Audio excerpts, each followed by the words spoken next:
Елімізде жыл соңына дейін әлеуметтік салаға тағы 85 миллиард теңге бөлінбек. Өйткені жәрдемақы алатын көп балалы және аз қамтылған отбасылардың саны көбейген.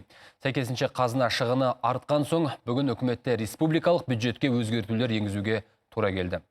Сөйтіп қосымша бөлінетін қаржының басым бөлігі атаулы әлеуметтік көмекті төлеуге жұмсалмақ. Негізі жыл басында республикалық бюджет нақтыланғанда бұл мақсатта 224 миллиард теңге бөлу жоспарланған. Бірақ атаулы әлеуметтік көмекті тағайындау механизмі жеңілдетілген соң, оны алатын адамдардың саны әлдеқайда көбейген.